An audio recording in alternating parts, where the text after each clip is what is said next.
간혹 가다가 사람들을 만나거나 이렇게 전도하다 보면 만나는 사람들이 있어요. 과거에 자기도 예수를 믿었다라고 이야기하는 사람입니다. 그 중에 어떤 사람들은 나는 예수님을 지금도 믿고 있지만 교회는 안 가. 왜냐하면 교회 다니는 사람들 보통 믿지를 못하겠어. 또 내가 과거에 교회는 다녀보았지만 뭐 내 삶에 달라지는 게 아무것도 없더라. 또 어떤 이들은 나는 모태신앙이었어. 그런데 지금 교회 안 다녀. 우리 아버지는 뭐 교회 장로님이었어. 그런데 나는 지금 교회 안 다녀. 라고 말하는 사람도 있습니다. 무엇 때문에 이들은 교회를 다니지 않는 걸까요? 무엇이 이들을 교회 밖으로 나가도록 했을까요?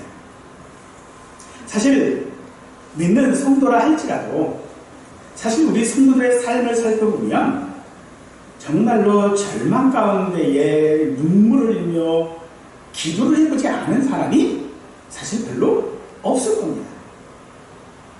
우리가 눈물을 흘려 기도하는 하는 내용들이 질병이든 교회 문제이든 아니면 어떤 마음의 상심이든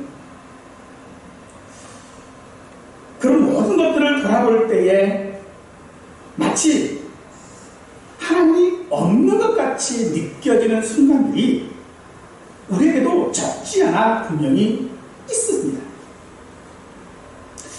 그런데 반면에 똑같이 그렇게 절망하고 눈물을 흘리며 기도하는 사람들 중에는 같은 상황과 같은 트라우마와 같은 고통들을 겪으면서도요, 하나님께서 자기와 함께하고 있다라고 하는 것을 강하게 느끼는 사람도 있습니다.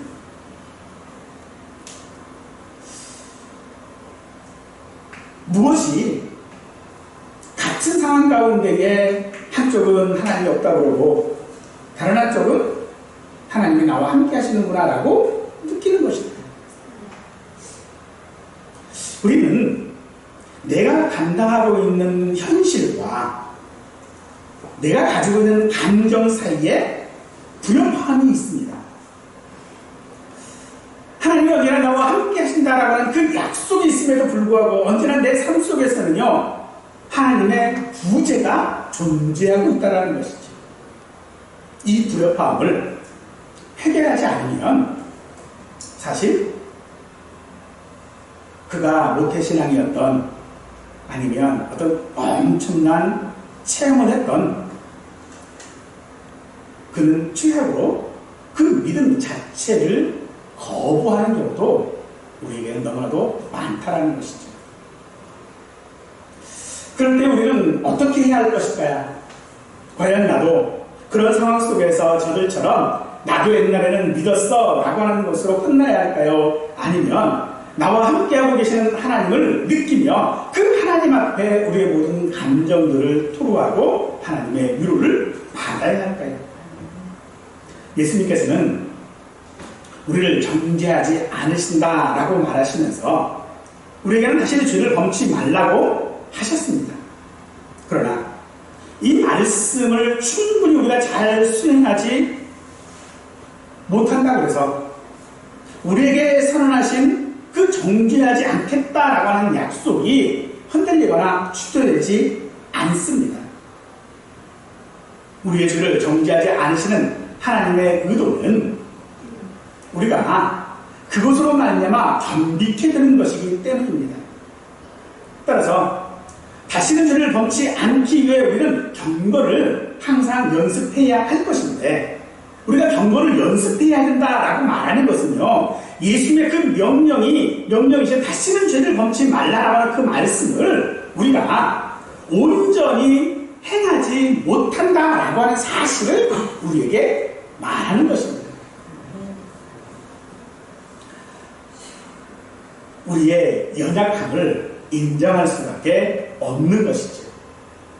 따라서 우리는 견고하게 인내하는 일을 할 수 없습니다. 언제나 죄는 사실 우리 안에 있지요. 내 안에 죄가 항상 있습니다. 그리고 우리 밖에는요, 죄의 유혹들이 얼마나 강한지 모릅니다. 이런 것들은 우리 삶의 수많은 갈등들을 유발하게 할 것이죠. 마치 세상에서 말하는 총성 없는 전쟁터가 바로 우리 인생이라는 것입니다. 그런데 그 전쟁터에서 너는 실패하지 않아. 너는 승리해. 이것이 하나님께서 우리에게 약속하신 것입니다. 왜냐하면 하나님이 그 신실하신 은혜 때문입니다. 우리는 분명 우리의 힘이나 능력만으로는요, 너무나도 연약하여서 한순간도 내 스스로 설 수 없고, 우리의 원수인 사탄과 세상의 끊임없는 공격으로 인하여서 예수를 믿고 구원받은 후에도 여전히 우리는 죄와 세상의 욕망과 지배 아래에 살아가야만 하는 것입니다. 이것이 우리의 현실이기에 하나님께서는요, 우리 인생을 우리의 힘과 능력에만 맡겨두지 아니하시고 우리에게 은혜를 베풀어 견고하게 인내하도록 이끄시는 줄 믿으시기 바랍니다.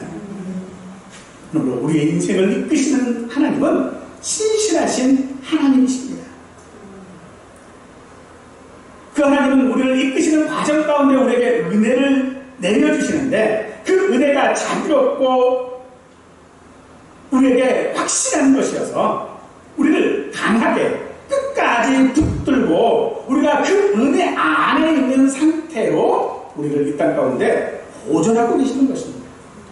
따라서 우리가 죄와 유혹과 어떤 어려운 천국의 삶을 연습하기 위하여 견디고 인내할 수 있는 이유는요, 내가 잘났고 내가 능력이 있고가 아니라, 혹은 내가 신실해서가 아니라 하나님이 신실하시기 때문인 것입니다. 하나님은 거짓말을 하지 않으십니다.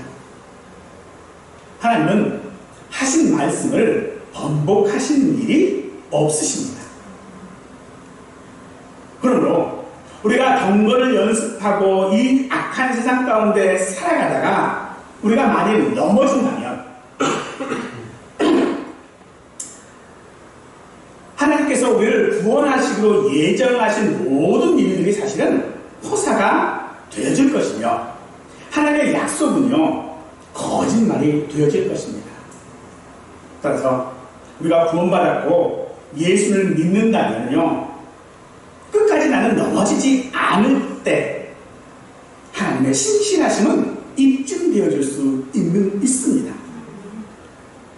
그래서 우리가 이 땅 가운데의 삶은요, 온전히 그 하나님의 신실하심에 기대어 살아가는 삶이어야 하는 것이지 우리의 인내가 아니라는 것입니다. 하나님께서 그렇게 우리에게 신실하신 이유가 무엇일까? 왜 하나님은 우리를 그 신실하심 가운데 우리가 하나님의 그 신실하심에 기대어 살아가게 하시는 것일까? 그것은 지금 우리의 현재를 지탱하도록 하기 위한 하나님의 방법이 바로 과거를 사용하시는 것이라는 것이죠. 이는 성경에서 끊임없이 발견되어지는 사실입니다. 하나님께서는 자기의 백성과 자기의 자녀를 보호하시는 가장 확실한 방법으로 과거의 경험을 상기시키는 일을 늘 하시는 것이죠. 출애굽 후 이스라엘 백성들은요, 광야에서 다 죽었습니다. 그리고 2세대 백성들만이 가나안 땅으로 들어가게 되었는데, 이 2세대 백성들이 가장 많이 듣던 말이 무엇인가 봤더니 하나님께서 어떻게 애굽에서 백성들을 탈출케 하셨는지와 백성들이 어떻게 하나님을 배반했는지에 대한 것이었더라는 것이죠. 즉, 미래에 내가 너를 이러이러하게 해주겠다, 너는 이러이러 할 거야 라고 하시는 것이 아니라 과거의 이야기를 하신다는 거예요. 지나간 이야기를 하신다는 거예요. 근데 그 지나간 이야기의 핵심이 두 가지가 있는데, 하나는요, 하나님께서 너희에게 은혜를 베푸셨어. 그런데 너희는 배반했어라는 것이죠. 목사의 설교는 사실 마찬가지입니다. 하나님께서 과거에 우리를 어떻게 대하셨는지, 우리의 연약함과 우리의 배반에도 불구하고 하나님께서 우리에게 어떤 은혜를 베푸셨는지를 상기시킴으로써 현재, 지금을 견디게 하고 하나님께 온전하도록 하는 소망을 갖게 하는 것, 그것이 설교의 목적입니다. 하나님께서 우리에게 과거의 이야기를 지금 하시는 이유는 너희가 과거에 너희가 이렇게 했으니 너희 이렇게 함으로써 벌받아 라고 하는 것이 아니라, 너희가 그렇게 했음에도 불구하고 나는 너희에게 은혜를 베푸는 신실한 하나님이심을 우리에게 증거하고 있는 것입니다.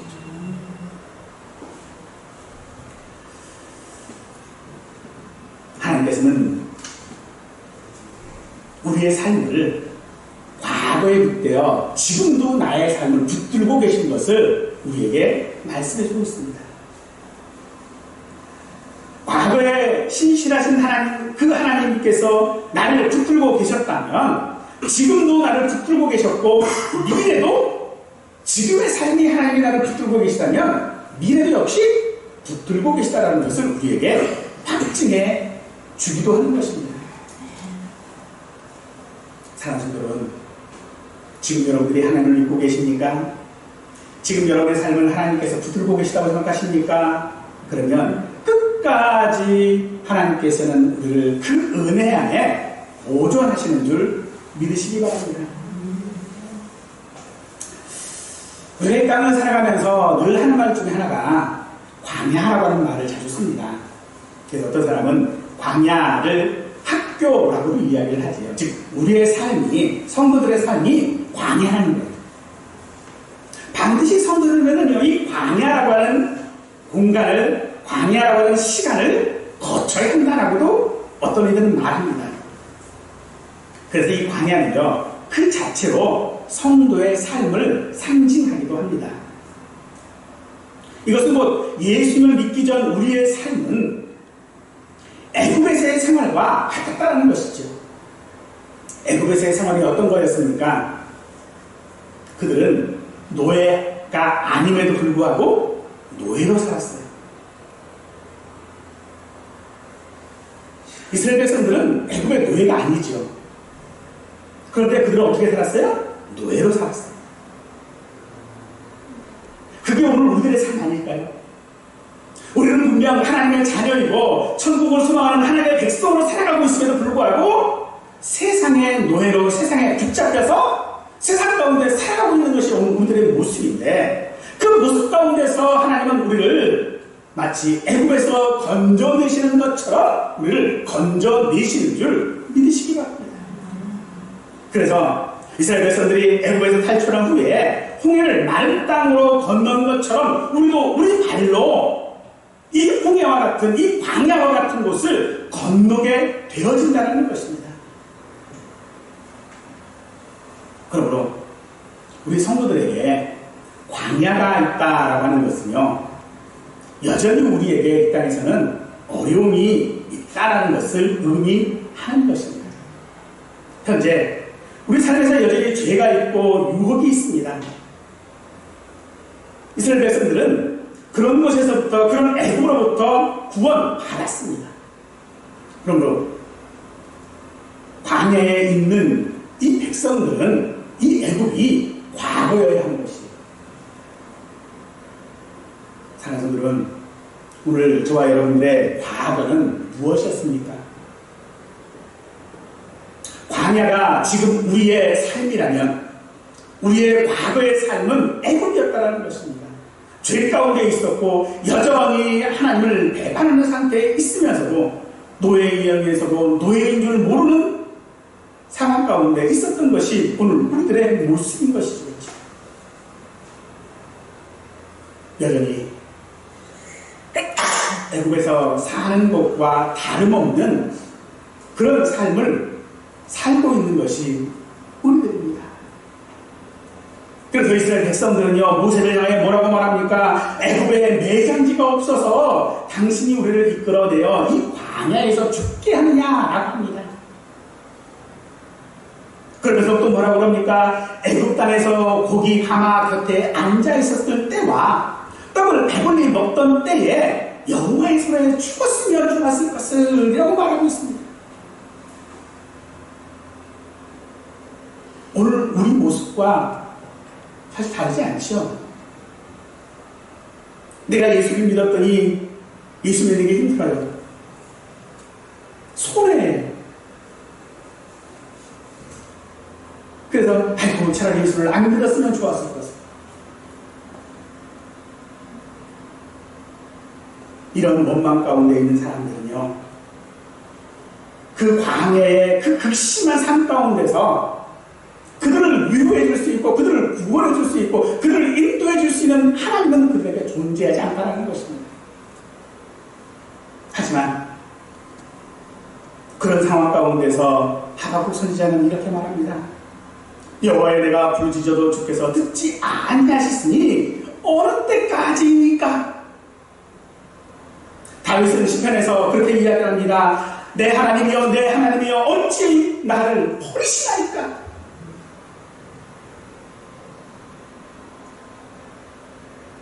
광야의 이 백성들이나 하박국과 다윗의 이 탄식이 같지가 않습니다.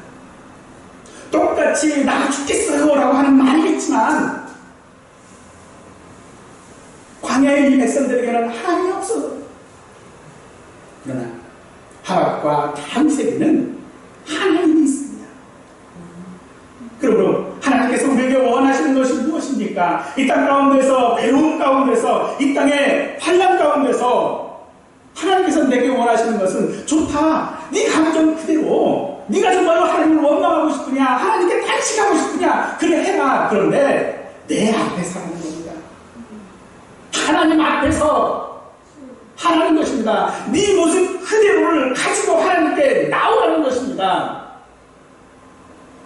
비록 하나님이 선하지 않게 느껴질 때에도 하나님의 귀를 막고 내 기도를 듣지 않으신다고 느낄 때에도 심지어 하나님이 나와 함께 있지 않는다라고 느낄 때마저도 하나님께서는 그 마음 그대로 하나님께 나오기를 원하시는 줄 믿으십시오. 그렇게 우리로 하나님 앞에 나오게 하시기 위하여 하나님께서는 예수님을 십자가에 죽게 하셨고 그로 말미암아 우리의 모든 죄들을 다 용서하셨습니다. 그럼에도 우리는 여전히 우리의 죄 가운데 있지 않습니까? 하나님께서 분명 모든 것들을 다 해결해 주시고 하나님이 내 안에서 다 해결하여 주시겠다라고 약속해 주심에 불구하고 우리는 여전히 어려운 가운데 있지요. 왜 이렇게 어려운 가운데 있을까? 예수님께서 제자들의 발을 씻기신 그 장면을 생각해보면 이해해 볼 수 있을 것 같습니다. 요한복음 13장에 보면은 예수님께서 6월절 만찬 중에 겉옷을 벗으시고 수건을 허리에 두르시고 대야에 물을 떠서 제자들의 발을 씻기고 닦아주셨습니다. 그러자 베드로가 극구 사양하고 거부하면서 절대로 못 씻깁니다. 그러죠. 그러자 예수님께서 내가 너를 씻어주지 않으면 내가 너와 상관이 없다. 그렇게 말하니 예수님은 베드로가 말하죠. 그러면 발만 씻겨주지 말고 손과 머리도 씻어주십시오라고 얘기를 하죠. 손과 머리도 씻어달라고 하는 얘기는요, 목욕시켜달라는 얘기예요. 그때 예수님이 말씀하십니다. 목욕한 자는 발을 밖에 씻을 필요가 없다. 그치요? 목욕탕 갔다 왔는데 집에서 또 목욕하는 사람은 없지요. 그런데 목욕탕을 갔다 와도 집에서 발을 씻어야 돼요. 사랑하는 성도 여러분, 우리는 매일 죄 가운데 살지만 우리는 죄의 용서를 받았다고 하는 이 현실에 우리의 모든 문제가 해결되는 것은 아닌 것을 깨달아야 할 줄 압니다. 그렇다면 발을 씻어야 한다고 하는 것은 무슨 의미일까요?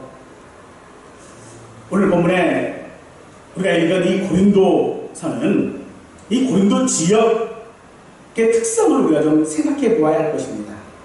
이 고린도 지역은 우상숭배가 일상인 지역이에요. 우상숭배가 그냥 문화예요, 문화. 그러니까 그들한테는요, 우상숭배가 아니라 뭐예요? 그냥 삶이에요. 그런데 그런 사람들에게 바울이 뭐라고 그러냐면요, 너희는 우상숭배하지 말라! 라고 얘기해요. 이게 어떤 의미로 다가왔을까요? 그건요, 그냥 죽어. 그런 말과 똑같습니다. 네가 이렇게 살아야 되는데, 내가 살고 있는 지역에서는요, 그렇게 살지 않으면 살 수가 없어요. 뇌물 주고 아부하고 해야 사는 세상에서 뇌물 주지 말고 아부하지 말라고 그러면 뭐라는 얘기예요? 그냥 죽으라는 얘기밖에 아니잖아요.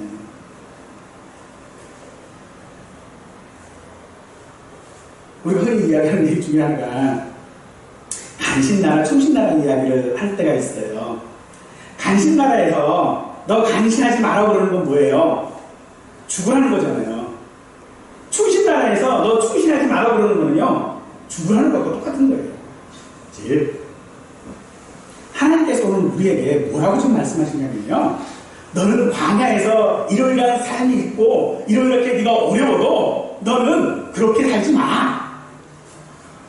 라는 말은요, 설령 네가 그렇게 살다가 죽는다 할지라도 그렇게 살아가라는 것입니다. 우리 사람들에게는 나라들마다 또 문화가 있고 전통이라는 것이 있지요. 문화는 내가 가장 절실하고 느끼는 것들을 표현하는 것이 문화예요. 그런데 그런 것들을 하지 말라 라고 지금 예수님 우리에게 지금 말씀하고 있는 것이죠. 대표적으로 우리 문화 가운데 우리 문화는 유교 문화라고 하는 것을 바탕으로 하고 있어요. 유교 문화가 뭐냐면, 유교 문화는 한마디로 그냥 제사예요, 제사. 제사 드리는 거 얘기해요. 그런데 처음 우리 기독교가 우리 한국에 전파되었을 때에 이게 굉장히 큰 문제가 되었었죠. 제사는 우상숭배이기 때문에 제사하지 말아야 하는 거예요. 그러니까 사람들 사이에 오해가 생겼어요. 어떤 오해예요? 저놈의 후레자식들.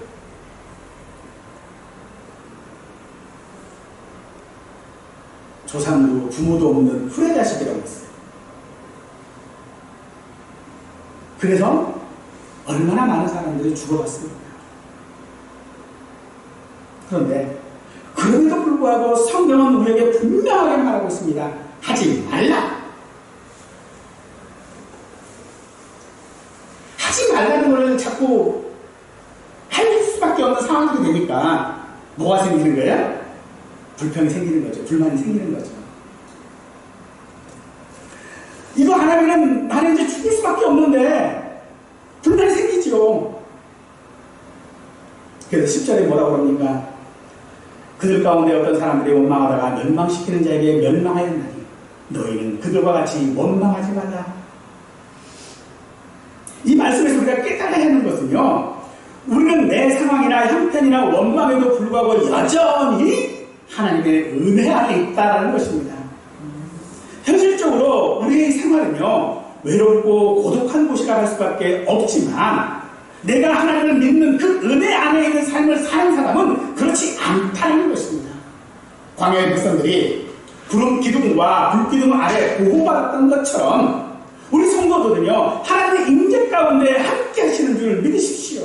우리가 사는 이 시대를 우리는 말세라고도 이야기를 합니다. 근데 말세라고 하는 말은요, 세대의 끝 혹은 지나간 시간이라고 하는 그런 뜻이긴 합니다만, 이 말세라고 하는 말 속에는요, 새로운 시작이라고 하는 의미가 더 강하다는 것입니다. 그래서 말세를 사는 우리는요, 지나간 시간이 아니라 예수님께서, 하나님께서 우리에게 열어놓으신 구원의 새 시대를 살아가는 시작점이라는 것입니다. 그래서 11절은 뭐라고 말합니까? 그들에게 일어난 이런 일은 본보기가 되고 또한 말세를 만난 우리를 깨우치기 위하여 기록되었다라고 말하고 있어요. 광야의 백성들에게 어떤 일이 있었습니까? 단편적으로만 보자면요, 하나님의 진노로 그들은 다 멸망했습니다. 망했습니다. 그들은 출애굽을 했는데 광야에서 다 죽어버렸어요. 젖과 꿀이 흐르는 땅을 약속받았는데 그 땅에는 쳐다보지도 못하고요, 다 죽어버렸어요. 망한 거예요.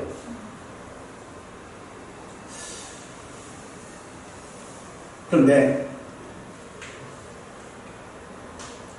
시편 78편에 보면 하나님께서 광야의 백성들에게 어떻게 하셨는지에 대한 이야기가 나오는데 거기에 그렇게 이야기를 합니다.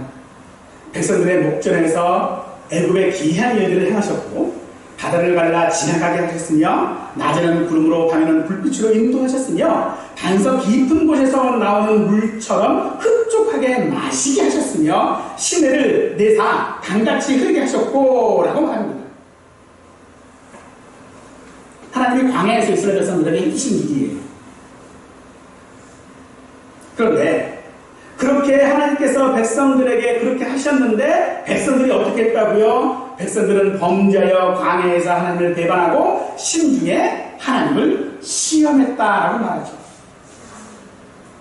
백성들은 만나를 먹으면서 식물을 탐합니다. 심지어 하나님을 향하여 빈정거려요. 야, 하나님 고기도 주실까? 야, 하나님이 물을 주실까? 그럽니다. 이게 무슨 말이냐면요, 그들이 지금 광야에서 만나를 먹었지요. 근데 만나를 먹으면서 이 만나가 물리다 그래요. 지겹다 그래요. 그런 뭐라 그래? 에이, 하나님은 만나밖에 줄 게 없어. 고기는 못 줘. 이런 말이에요. 그런데 그 일을 하나님께서는요, 진노하십니다. 근데 이 진노하신 이유를 그들이 그랬기 때문에 진노하셨다라고 말하지 아니하며 이렇게 이야기하죠. 이는 하나님을 믿지 아니하며 그의 구원을 의심했기 때문이다라고 말하고 있어요. 즉 그들에게는 하나님이 없었다는 겁니다. 그러므로 어쩌면 그들의 광야에서 다 죽을 수밖에 없었던 그 이유는 그들의 믿음 때문이라고 할 수 있을 것입니다. 하나님은요, 진노하시려고 백성들을 애굽에서 불러내신 것이 아닙니다. 하나님께서 우리로 예수님을 믿게 한 것은요, 우리로 세상에서 온갖 어려움 다 당하라고 부르신 게 아니라는 것입니다. 오히려 하나님은 우리의 그런 불신앙마저도 하나님을 비난하고 하나님을 원망하고 탄식하는 우리조차도 그 신실하신 은혜 안에 붙드시는 것입니다. 그러나 백성들은 하나님이 주신 음식을 먹고 하나님이 주신 옷을 입고 하나님이 주신 집에 살면서 코웃음 치면서 빌습니다. 하나님이 어디 있어? 마치 이 말은요, 성인이 된 자녀가 자기 부모에게 해준 게 뭐 있어? 하는 말을 하는 것과 똑같아요.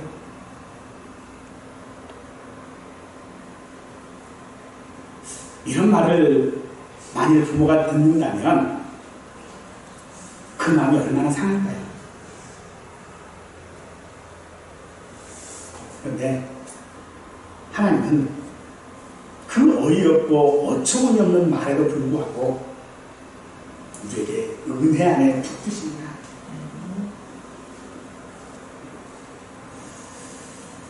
사랑하는 여러분, 우상에게 절하지 않았다고 해서 우상을 숭배하지 않는 것이 아닙니다. 내가 교회에 다닌다고 해서 예수 믿는 게 아닙니다.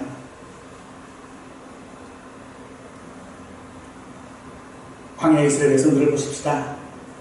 그들이 금송아지를 만들어서 뭐라고 말합니까? 이스라엘아, 이는 너희를 애굽 땅에서 인도해낸 너희의 신이로다. 그러고는 성도들은 먹고 마시고 뛰 놀았습니다. 그 일에 하나님은 진노하시지요. 왜냐하면 그것은 하나님 앞에 가증한 일이기 때문입니다. 하나님 앞에 가증한 일이 무엇입니까?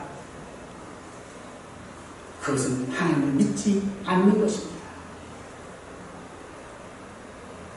그러기에 가나안 땅에 입성하려는 2세대 백성들에게 성경은 그래서 너희는 뭐뭐 하지 말라라고 늘 말하는 것입니다.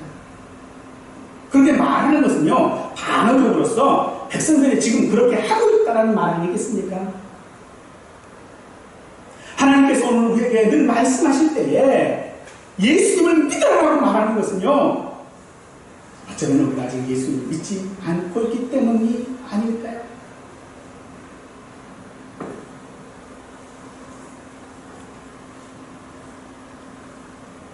사랑하는 성도 여러분, 하나님께서는 우리에게 충분한 은혜를 내리십니다.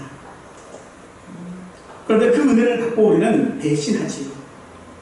그러므로 내가 예수를 믿고 교회를 다니고 하는 것으로 말미암아 은혜를 받았다라고 하는 그 사실만으로 우리가 이 땅 가운데 살아가면서 인내하고 견딜 수 있는 것은 아니라는 것입니다. 그러므로 우리는요, 늘 깨닫지를 못합니다. 그래서 12절에 우리에게 말씀하시는 것이 그런즉 선줄로 생각하는 자는 넘어질까 조심하라 라고 하는 것이지요. 사랑하는 성도 여러분, 우리의 현재의 모습은 어떤 모습입니까? 혹시 여러분들 신앙생활 하는데 여러분들 아무런 지장이 없습니까? 지금 여러분들은 살면서 내가 예수를 믿는 데에 어려움이 없어요? 단언컨대 여러분들이 만약 예수를 믿는데 교회 생활하는데 아무런 어려움이 없다면요, 그건 여러분들의 믿음이 온전하지 못하다는 말입니다. 내게 아무런 어려움이 없다면요, 그건 내가 지금 회개해야 할 일입니다. 이스라엘 백성들처럼 하나님의 은혜 있으면서도 하나님이 뭘 해줬어? 라고 하는 말을 하는 것과 다름이 없다는 겁니다. 그래서 고린도 교회 일부 성도들은요, 이 바울의 경고를 무시하고 우상을 숭배하는 행사에 참석해서 주저하지 않고 그들과 함께 음식을 먹습니다. 왜냐하면 그들 마음에는 그런 마음이 있어요. 야, 우상이 뭐 별거냐? 우상 아무것도 아니라며. 그러니 우상의 제물도 아무것도 아닌 거 아니냐? 그래서 나는 아무데나 먹고 있을 수 있어. 그게 뭔 상관인데? 나는 예수를 믿고 있는데 예수 믿지 않는 사람하고 내가 같이 밥 먹었다고 해서 그게 뭐가 문제가 돼? 그런데 하나님께서 지금 우리에게 말씀하시는 것은 그 행위가 아닙니다. 왜 그 일을 하게 됐습니까? 그렇게 하지 않으면 자기가 못 살기 때문에 그 일을 하는 거 아닙니까? 세상의 욕심을 버리지 못해서 세상과 타협한 모습을 하면서도 그들은 변명하고 있는 것 아니겠습니까? 사랑스러운 하나님 앞에 세상의 욕심 가운데에 변명하지 마시고 하나님 앞에 탄식하실 수 있기를 원합니다. 14절 말씀 우리가 잘 아는 말씀이에요. 뭐 외우지는 못한다 할지라도 늘 들었던 말씀이죠. 사람이 감당한 시험 밖에는 너희가 당한 것이 없나니 오직 하나님은 믿부사 너희가 감당하지 못할 시험 당함을 허락하지 아니하시고 시험 당할 즈음에 또한 피할 길을 내사 너희를 능히 감당하게 하시느니라 라고 하는 말씀입니다. 아주 익숙하고 유명한 말씀이지만 좀 의아해요. 아니, 그러면 차라리 시험을 안 주시면 될 걸 왜 시험을 주셔서 감당할 만한 시험을 주신다고 하실까? 저 이야기가 어려울 수 있습니다. 근데 이 말씀의 핵심은요, 이거예요. 하나님께서는 결국 우리를 구원하신다는 겁니다. 당당한 시험과 피할 길을 내신다라고 하는 것은 괜히 안 주셔도 될 것을 주셔놓고 생생내는 것이 아니라 그 어떤 시험과 그 어떤 어려움 속에서도 하나님은 우리를 구원하신다는 것을 말하는 것입니다. 언젠가 우리 큰아들이 출애굽기를 읽다가 저한테 그런 얘기를 했어요. 이 사람은 왜 이딴 식으로 살까? 출애굽기가 늘 하나님을 배반했다는 얘기거든요. 그걸 좀 읽다가 저한테 그 얘기를 하더라고요. 왜 이딴 식으로 살까? 하나님께서 은혜를 주셨는데 거기에 배은망 높고 유분수지 어떻게 그럴 수 있어? 그다음 이런 생각은 한 사람의 생각만은 분명 아닐 것입니다.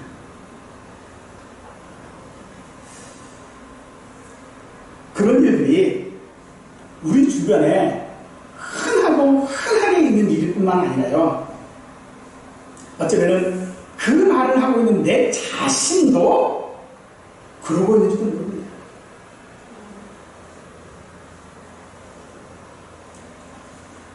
예수님을 믿는 성도나 또 그렇게 보이지 않는 성도도 각기 그 나름대로의 삶의 원리들을 따라서 나름의 정당성을 가지고 살아갈 것입니다.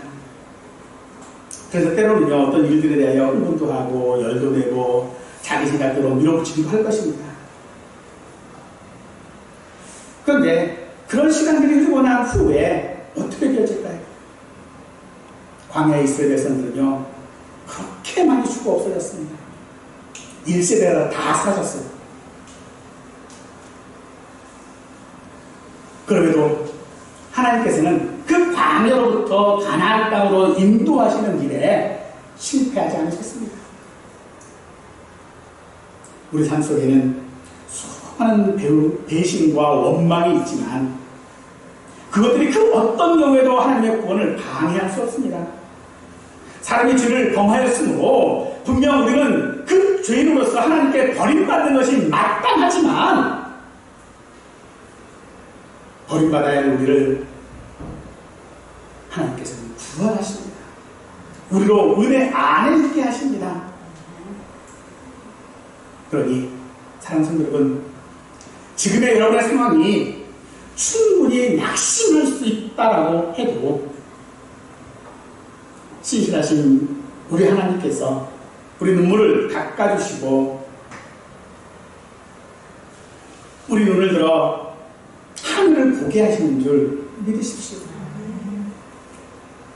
이 순간 하나님께서 우리에게 은혜를 베푸시기 위하여 어떤 일을 하고 계시는지 우리는 알아야 합니다. 우리의 지혜가 부족해서 이해하기 어려울 때가 분명 우리에게는 많이 있습니다만 하나님께서 나를 구원하시기로 계획하신 이 계획은 누구도 방해할 수 없습니다. 그것은 우리를 향하신 하나님의 그 신실하신 은혜는 오직 그 하나님의 뜻에 근거한 것이겠지요. 하나님께서 창세기에 아브라함과 약속하신 것이 있습니다. 그것은 너와 내 후손의 하나님이 되리라 라는 것이었죠. 이 언약은 이스라엘 백성들과 또 예수를 믿는 모든 성도들에게 다 성취가 되어졌는데 이 사실에 대하여 이사야는 이렇게 말합니다. 다윗에게 허락한 확실한 은혜라고 말하고 있죠. 우리에게 값없이 주신 은혜는요, 변경되거나 취소되지 않습니다. 왜냐하면 하나님은 신실하시기 때문이지. 하나님은 왜 신실하십니까? 사람들 사이에서 어떤 계약들을 하고 약속들을 하면 그것이 끝까지 지켜질 것이라고 누구도 확신할 수 없을 것입니다. 누구라도 그 약속을 어기면 그 약속은 파기되기 때문입니다. 그러나 하나님의 약속은요, 파기될 수 없습니다. 왜냐하면 하나님께서 이사야 45장에서 말씀하시기를 내가 나를 두고 맹세하기 때문이다 라고 하십니다. 온 우주에 하나님의 맹세를 받을 만한 큰 자는 없습니다. 하나님께서는 자신에게 맹세하시는데 성경에서는 이 같은 표현을 보면 그 약속에 대한 확증이 필요할 때 사용하시는 표현이었습니다. 우리에게 주시는 확실한 약속은 하나님께서 자기 자신을 두고 맹세하신 것이라는 것입니다. 그렇기 때문에 하나님께서는 단 한 번도 우리를 때문에 실패하지 않으십니다. 우리는 늘 넘어지고 시험당하지만 하나님께서는 절대로 우리를 넘어진 상태로 그대로 내버려 두시지 아니하십니다. 그러므로 감당한 시험과 피할 길을 내신다는 것은 맨날 고달픈 인생에 작은 위로를 주시기 위한 것이 아니라 우리가 아무리 패역해도 우리가 하나님의 은혜에 역행해도 우리가 우리를 구원하신다라고 해서 그 하나님의 약속은 신실하신 하나님의 약속의 말씀이기 때문에 이루어진다는 것입니다. 수많은 시험이 있고 먹을 음식도 없고 마실 물도 없는 상황 속에서 심지어 어쩌면 나라가 망할 것 같은 그런 상황 속에 죽지 않는 것이 이상한 현실 가운데 살아가고 있는 우리들에게 이 정도면 하나님은 없어. 이 정도면 하나님은 죽었어. 라고 할지라도 하나님은 그렇게 되도록 내버려 두시지 않으시는 줄 믿으십시오. 그러면 그때 우리가 어떻게 해야 할까요? 그런 상황 속에 정말로 하나님이 계시지 않는 것 같은 그런 상황 속에서 우리는 어떻게 해야 할까요? 간단합니다. 내 자신의 편이 되지 말아야 합니다. 내 자신의 상황을 이해하지 마세요. 내 지식을 이해하지 마십시오. 내가 가지고 있는 경험들을 의지하지 마십시오. 오직 우리는 하나님 편에 서야 합니다. 하나님을 의지해야 합니다. 하나님 앞에 나가야 합니다. 그것은 내 편을 들지 않는 것이요, 나를 부정하는 것이고 자기 십자가를 지는 것입니다. 우리는 절대로 세상에서요 내 편이 되어져서는 이길 수 없습니다. 하나님 편이어야만 이길 수 있습니다. 그러니 비록 우리가 세상에서 멸시받고 천대받고 내 스스로가 죄를 범하며 살아가고 있는 모습들 가운데 있다 할지라도 하나님께 받은 은혜들을 그저 말 한마디로 그냥 다 쏟아부르는 현실 가운데 있다 할지라도 여러분들 낙심하지 마십시오. 바울이 우리에게 이렇게 말씀해주고 있습니다. 고린도전서 15장 10절 말씀에 내가 나된 것은 하나님의 은혜로 된 것이나 내게 주신 그의 은혜가 헛되지 아니하여 내가 모든 사도보다 더 많이 수고하였으나 내가 하는 것이 아니요 오직 나와 함께 하신 하나님의 은혜로다. 사랑하는 여러분, 이 말씀을 우리의 마음에 새길 수 있기를 축원합니다. 이것은 하나님께서 우리에게 하신 격려입니다. 바울조차도 그 부르심의 상을 받기 위해 얼마나 많이 노력해야 했었습니까? 광야의 백성들이 하나님의 그 요구도를 충족하지 못하여 얼마나 끔찍한 상황들 가운데 놓여져 있었습니까? 그런데도 불구하고 하나님의 신실하심은 우리로 낙심하지 않게 할 것입니다. 우리로 끝까지 포기하지 않게 할 것입니다. 그러니 사랑하는 여러분, 하나님의 그 진실하심을 믿고 견디고 참고 인내하는 믿음의 삶을 경주할 수 있는 우리 모두가 되시기를 간절히 축원하겠습니다.